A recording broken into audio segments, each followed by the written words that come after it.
Hello everyone, welcome to my channel. అందరూ ఎలా ఉన్నారండి? ప్రతి ఒక్కరికి ఎంతగానో ఉపయోగపడే మన ఇంట్లోన కిచెన్లోనే చేసుకునే పనులను సింపుల్గా చేసుకుని మనకు పనికిరావని పడేసే వస్తువులను ఎలా యూజ్ చేసుకోవడానికి ప్రతి ఒక్క ఆడవారికి ఎంతగానో ఉపయోగపడే చాలా చాలా మంచి కొత్త యూజ్ఫుల్ టిప్స్ అండి. ఇవి మిస్ చేయకుండా ఎండింగ్ వరకు అయితే చూడండి. ఇంకా ఫస్ట్ టిప్ అయితే తెలుసుకుందాం. నార్మల్గా మనం వారానికి 1-2 సార్లు పప్పు అనేది కుక్కర్లో ఉడికిస్తూ ఉంటాం కదండి. పప్పు అనేది త్వరగా ఉడకాలి, అలాగే మెత్తగా ఉడకాలి. అలాగే కొంతమంది కుక్కర్ పెట్టేటప్పుడు బయటికి కక్కిస్తూ ఉంటుంది, అంటే లీక్ అయిపోతూ ఉంటుంది కదా. ఇలా బయటికి కక్కకుండా ఉండాలంటే సింపుల్గా ఇలా ఒకసారి అయితే ట్రై చేయండి. చాలామందికి పప్పు అనేది డైజెషన్ అవ్వదండి. ఇలా పప్పు ఎవరికైతే డైజెషన్ అవ్వదో ఒక 10 నిమిషాల ముందు కడిగి నానబెట్టేసుకుని ఆ తర్వాత ఉడికించుకోండి. చాలా తొందరగా ఉడికిపోతుంది. అలాగే పప్పు నానబెట్టడం మర్చిపోయారు అనుకోండి, ఈ విధంగా పప్పు ఉడికించేటప్పుడు ఒక స్పూన్ ఆయిల్, అలాగే పప్పు అనేది బయటికి లీక్ అవ్వకుండా అంటే చిందకుండా ఉండాలంటే ఒక స్పూన్ ఈ విధంగా వేసేసుకొని చక్కగా ఇలా ఉడికించి చూడండి. అస్సలు మనం పప్పు ఉడికించేటప్పుడు బయటికి చిందేయడం, లీక్ అవ్వడం లాంటిది ఏమీ ఉండదు. వీడియోలో కూడా మీరు క్లియర్గా చూస్తున్నారు. ఇలా ఓన్లీ పప్పే కాకుండా రైస్ కూడా ఒక్కొక్కసారి బయటకు కక్కేస్తుంది కదండి. ఇలా మనకి బయటకు లీక్ అవ్వకుండా ఉండాలి, పప్పు కూడా స్మూత్గా కుక్ అయిపోవాలనుకున్నట్లయితే సింపుల్గా ఈ చిన్న ట్రిక్స్ని అయితే పాటించి చూడండి. తొందరగా వంట అయిపోతుంది, గ్యాస్ చాలా ఆదా అవుతుంది, అలాగే ఆరోగ్యానికి కూడా చాలా మంచిది.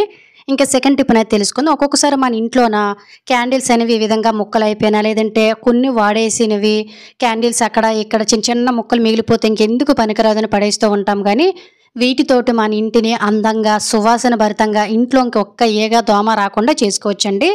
నా దగ్గర కూడా ఒక పెద్ద సైజు క్యాండిల్ ఉంటే సగానికి విరిగిపోయిందనమాట. దీన్ని పడేయకుండా ఏ విధంగా మళ్ళీ మనం కొత్త దానిలాగా రీయూజ్ చేసుకోవాలనేది అయితే తెలుసుకుందాం. నార్మల్గా మనం నైఫ్ తోటి చిన్న చిన్న పీసెస్గా కట్ చేసేసుకున్నట్లయితే నార్మల్గా కట్ అయిపోతాయి. అలాగే ఫ్రెండ్స్, ఇంకో చిన్న రిక్వెస్ట్, ఇంకా మీరు ఎవరైనా మన ఛానల్ సబ్స్క్రైబ్ చేసుకోలేకపోతే ప్లీజ్ సబ్స్క్రైబ్ చేసుకొని పక్కన బెల్ ఐకాన్ ఆల్ యాక్టివేట్ చేసుకోండి. అలాగే వీడియో కనుక నచ్చినట్లయితే ప్లీజ్ ఒక లైక్ చేసి ఇటువంటి యూజ్ఫుల్ టిప్స్ని మీ ఫ్రెండ్స్ అండ్ ఫ్యామిలీకి షేర్ చేయడం అయితే మర్చిపోకండి. ఇలా కట్ చేసేసిన తర్వాత మధ్యలో కొంచెం కాటన్ అనేది ఉంటుంది కదండి, దాన్ని నేను తీసి పక్కన పెట్టాను. ఆ తర్వాత కట్ చేసిన క్యాండిల్ ఇలా ఒక బౌల్లోకి వేసేసుకొని ఆ తర్వాత ఒక 3 లవంగాలను తీసేసుకొని ఇలా కచ్చా బెచ్చాగా దంచేసుకొని ఆ క్యాండిల్స్లోన మనం వేసేసుకొని స్టవ్ మీద పెట్టుకొని లో ఫ్లేమ్లోనే జస్ట్ ఈ విధంగా లిక్విడ్ కరిగినంత వరకు కూడాను నార్మల్గా వాటర్లా వస్తుంది కదా, ఆ విధంగా చేసేసుకుంటే సరిపోతుందన్నమాట. ఇందులో కాటన్స్ అనేవి చిన్న చిన్నవి ఏవైనా ఉన్నాయనుకోండి, వాటిని సపరేట్ చేసుకొని బయట పడేసుకోండి. నార్మల్గా మనకి ఇప్పుడైతే వర్షాకాలం కాబట్టి ఈ వర్షాకాలంలో మనకి ఎక్కువగా ఇంట్లోకి ఈగలు, దోమలు, పురుగులు అనేవి వచ్చేసి, అలాగే మనకి ఇంట్లో కూడా ఎక్కువగా విపరీతమైన బ్యాడ్ స్మెల్ అనేది వచ్చేస్తుంది కదండి, ముక్కంప లాంటిది. సో అది రాకుండా చేస్తుంది అనమాట లవంగాలు వేయడం వల్ల. ఇందులో నేను కొంచెం ఫుడ్ కలర్ని అయితే మిక్స్ చేశానండి. సో కలర్ అనేది వస్తుందని. ఆ తర్వాత వేడిగా ఉండేటప్పుడే మన క్యాండిల్ అనేది చల్లారితే థిక్గా అయిపోతుంది కాబట్టి, సో వేడివేడిగా ఉండేటప్పుడు ఇటువంటి ఏదైనా ఒక బౌల్లో కానీ గ్లాసులో కానీ మీకు ఏదైతే అనువుగా ఉంటుందో అది వేసుకోండి. ఆ తర్వాత మంచి సువాసన రావడం కోసం నేను ఇక్కడైతే కొంచెం జవ్వాది పౌడర్ని అయితే మిక్స్ చేశానండి. జవ్వాది పౌడర్ అనేది మనకి ప్రతి కిరాణా షాప్లో దొరుకుతుంది. ఇది చాలా చాలా మంచి స్మెల్ వస్తుంది. జస్ట్ చిన్నది వేస్తే సరిపోతుంది. ఆ తర్వాత ముందైతే మనం కాటన్ క్యాండిల్లో సపరేట్ చేసాం కదా, దాన్ని ఈ విధంగా స్టిక్ సహాయంతో పెట్టుకున్నాం అనుకోండి మిడిల్లో, ఈ విధంగా మనకి న్యూగా క్యాండిల్ అనేది రెడీ అయిపోతుందండి. ఆరిన తర్వాత క్యాండిల్ ఈ విధంగా అవసరమైన మట్టుగా కాటన్ కట్ చేసుకొని ఇంట్లోనే నైట్ టైం ఈ విధంగా వెలిగించండి.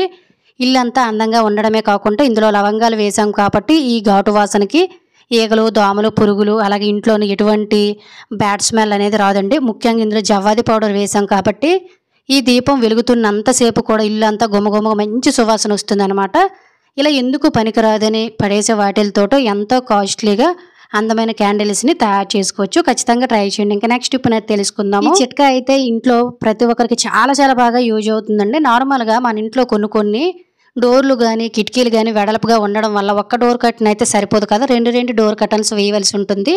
అలాంటప్పుడు ఇలా 2 డోర్ కర్టన్స్ వేసేటప్పుడు మనకి మధ్యలో గ్యాప్ వచ్చేయడం, లేదంటే గాలికి అటు ఇటు చెదిరిపోయి చాలా చిరాగ్గా అసహ్యంగా కనిపిస్తుంది కదండి. ఇలా మనము 2 డోర్ కర్టన్లు వేసిన, 3 డోర్ కర్టన్లు వేరువేరుగా వేసిన ఒకే డోర్ కర్టన్ లాగా మనకు ఉండాలి, గాలికి అటు ఇటు చెదిరిపోకుండా ఉండాలంటే సింపుల్గా ఈ చిన్న ట్రిక్ని అయితే ట్రై చేయండి.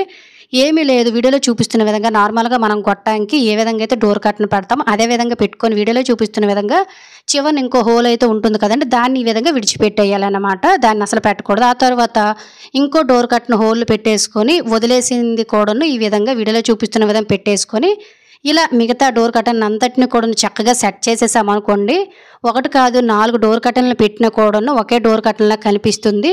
గాలికి చెదిరిపోదు, మధ్యలో గ్యాప్ కూడా రాదు. వీడియోలో కూడా మీరు క్లియర్‌గా అయితే ఒకసారి అయితే చూస్తున్నారు కదా! ఖచ్చితంగా ట్రై చేయండి. ఇంకా నెక్స్ట్ టిప్‌నైతే తెలుసుకుందాం. ఇప్పుడైతే మనకి వర్షాకాలం కదండీ! వర్షాకాలంలో ఇంట్లో ఎక్కువ బ్యాడ్ స్మెల్ అనేది వచ్చేసి ఈగలు, దోమలు, పురుగులు అనేవి తిరుగుతూ ఉంటాయి కదా! ఇవి రాకుండా ఉండాలంటే సింపుల్‌గా ఇలా ట్రై చేయండి. ఒక గ్లాస్‌తో వాటర్‌ని తీసుకొని ఇందులోనే ఒక కర్పూరం బిళ్ళని, అలాగే 1 టీ స్పూన్ సాల్ట్, అలాగే కొంచెం పసుపును కూడా యాడ్ చేసుకొని మొత్తం కూడా మిక్స్ చేసుకున్న తర్వాత ఏదైనా మంచి సువాసన వచ్చే కంఫర్ట్ గానీ, లేదంటే మీకు నచ్చిన మీ ఫేవరెట్ అయిన షాంపూని ఏదైనా కూడాను కొన్ని డ్రాప్స్‌ని అయితే ఈ విధంగా యాడ్ చేసుకోండి. నేనైతే కంఫర్ట్ లిక్విడ్‌ని మంచి స్మెల్ వచ్చేదైతే యాడ్ చేశానండి. చాలామంది ఇల్లు బ్యాడ్ స్మెల్ వస్తుందని రెగ్యులర్‌గా రూమ్ స్ప్రేలని, ఒడినల్ లాంటివి గట్టను, ఫ్లోర్ క్లీనర్స్ ఇవన్నీ వాడుతూ ఉంటారు. ఇవేవీ లేకుండా ఇల్లు అంతా కూడా 24 అవర్స్ మంచి సువాసనతో గుమగుమలాడాలి. ఇంట్లో ఇంకా ఈగలు, దోమలు, పురుగులు ఇవేవి కూడా రాకుండా ఉండాలంటే సింపుల్‌గా ఇలా వాటర్‌ని తయారు చేసేసుకొని మీ దగ్గర స్ప్రే బాటిల్ ఉంటే స్ప్రే బాటిల్, లేదనుకున్నట్లయితే నార్మల్ వాటర్ బాటిల్ తీసుకొని వాటర్ బాటిల్ క్యాప్స్‌కి చిన్న హోల్స్ పెట్టేసుకొని ఈ విధంగా మనం రెగ్యులర్‌గా వీలుంటే మార్నింగ్, ఈవినింగ్ కూడాను మనం చక్కగా ఇలా స్టవ్ దగ్గర, కిచెన్ గట్లు, సింకు, గోడల దగ్గర ఇవన్నీ స్ప్రే చేసామనుకోండి కిచెన్‌లోను ఈగలు, దోమలు, బల్లులు, బొద్దింకలు అనేవి తిరగకుండా ఉంటాయండి. అలాగే డోర్ కర్టన్స్ దగ్గర సోఫా సెట్లు ఇలా మన ఇంట్లోనే ఉండే వుడెన్ ఐటమ్స్ ఏవైతే ఉన్నాయో కిటికీలు, డోర్లు ఇవన్నీ ఎంట్రన్స్‌లోంచి మనకు ఎక్కువగా పురుగులు అనేవి ఇంట్లోకి వచ్చేస్తాయి కదా!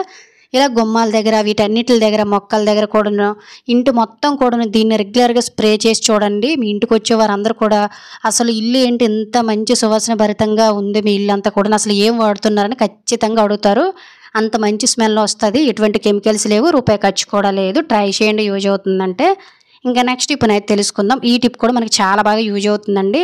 మనం కిచెన్‌లోను వాడిన క్లాతులు గానీ, లేదంటే పూజా రూమ్‌లోను వాడే క్లాతులనేవి చేతులు ఆయిల్‌తో గానీ, పసుపు, కుంకుమ, గంధములతో గట్టన తుడిచేసామంటే ఆ క్లాతులనేవి ఈ విధంగా నల్లగా అయిపోయి మురికనేవి కూడా వదలవు. అలాగే కిచెన్ క్లాతులనేవి ఇంకా జిడ్డుగా ఉంటాయి కదండీ!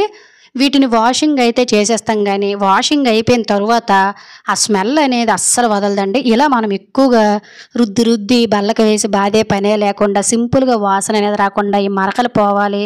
అలాగే మనకి కిచెన్ క్లాతుల్లోని ఎక్కువగా బ్యాక్టీరియా అనేది ఉంటుందండి. ఇదంతా పోవాలంటే సింపుల్‌గా వీటిని వారానికి ఒకసారి, 3, 4 రోజులకు ఒకసారి ఇలా వాష్ చేసుకుంటే సరిపోతుంది. ఒక కుక్కర్ తోటి కొంచెం వాటర్‌ని తీసేసుకొని ఇందులోనే 1 టీ స్పూన్ సాల్ట్ వేసుకోండి.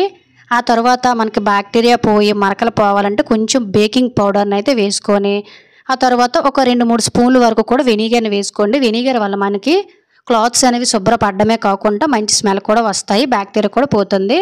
ఆ తర్వాత 1 టీ స్పూన్ వరకు కూడాను సర్ఫ్‌ని ఎలానో యాడ్ చేస్తాం కదా! ఇలా వేసేసుకొని చక్కగా ఇలా మొత్తం కూడా ఒకసారి మిక్స్ చేసుకోండి. ఇలా మనం రెగ్యులర్‌గా వాడే కిచెన్‌లోన క్లాత్స్ గానీ, లేదంటే కాలు పట్టాలు కూడాను ఈ విధంగా ఎక్కువ వాటర్‌లో మిక్స్ చేసుకొని వాడుకోవచ్చు. ఆ తర్వాత పిండేసిన నిమ్మ తొక్కలు లాంటివి గట్టా ఉంటాయి కదండీ! నిమ్మ తొక్కలు కూడాను ఉంటే మీ దగ్గర వేసుకోండి. లేదంటే స్కిప్ చేసేయొచ్చు. ఈ విధంగా ఒక 2 నిమ్మ తొక్కలు కూడా వేసేసుకొని మనం క్లీన్ చేయవలసిన కిచెన్ క్లాత్స్ గానీ, లేదంటే దేవుడి మూలలో వాడే క్లాత్స్ అనేవి ఉంటాయి కదండీ! పసుపు, కుంకుమలు ఎక్కువ ఉంటాయి. వీటన్నిటిని కూడా వేసేసుకొని స్పూన్‌తో టోటల్‌గా ములిగేటట్టుగా ఈ విధంగా మూత పెట్టేసుకొని ఆవిరి అనేది బయటకు పోకుండా ఈ విధంగా స్టవ్ మీద పెట్టుకొని జస్ట్ మీడియం ఫ్లేమ్‌లోనే ఒక 2, 3 నిమిషాలు ఉడికించుకోండి. మనకి జస్ట్ ఇలా చల్లారిన తర్వాత మురికంతా ఊడొచ్చేస్తుందండి. నార్మల్‌గా మనకి పసుపు, కుంకుమలు అయితే మరకలనేవి వదలవు. అలాగే కిచెన్‌లోని క్లాత్స్ అయితే విపరీతమైన కంపు వాసన అనేది వచ్చేస్తది కదండీ! ఇలా కంపు వాసన రాకుండా బట్టలనేవి మనము నార్మల్‌గా చాకల కారం పెట్టి ఏ విధంగా ఉతుకుతూ ఉంటాయో అదే విధంగా అయిపోతాయన్నమాట సింపుల్‌గా ఇలా. జస్ట్ నేను కొంచెం నార్మల్‌గా అయితే వీటికి కొంచెం సబ్బు రాసి బ్రష్ పెట్టేస్తున్నాననమాట. నార్మల్‌గా వీటిని నానబెట్టి ఉతకాలంటే చాలా ఎక్కువ కష్టమండి. మురుకనేది పోదు. మన శ్రమ అనేది వేస్ట్ అయిపోతుంది. ముఖ్యంగా ఉతికేసిన తర్వాత కూడా మనకి స్మెల్ అనేది పోదనమాట. వీడియోలో ఒకసారి అయితే చూడండి ఎంత మురుకనేది వస్తుందో. జస్ట్ మనం ఒక్క పూట నార్మల్ వాటర్ తోటి వీటిని వాష్ చేసి పక్కన పెట్టేసామంటే మనకి ఇది ఈ విధంగా పరిస్థితి అయిపోతుందనమాట. ఈ క్లాత్స్ అయితే నేను పూజా రూమ్‌లో ఎక్కువగా వాడుతూ ఉంటానండి. పసుపు, కుంకుమలు చేతితోటి గట్టా తుడిచేస్తూ ఉంటాను. గుమ్మాలకి బొట్లు పెట్టినప్పుడు గట్టను ఈ మరకలైతే వదలవు. కానీ ఒకసారి అయితే వీడియోలో చూడండి ఎంత సింపుల్‌గా జస్ట్ ఇలా మనం సబ్బు రాసి బ్రష్ పెడితేనే ఊడొచ్చేస్తుంది మొత్తం మురికి.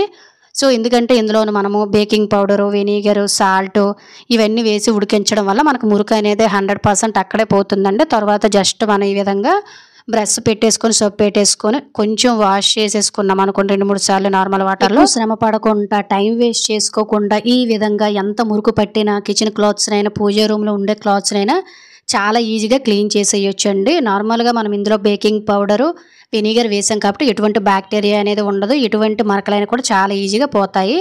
ఎండలో ఆరబెట్టుకున్న తర్వాత వాడండి. చాలా మంచి సువాసన కూడా వస్తాయి. సో ఇది ఫ్రెండ్స్ ఈరోజు వీడియోలో. వీడియో గనుక నచ్చినట్లయితే ప్లీజ్ లైక్, షేర్, సబ్స్క్రైబ్.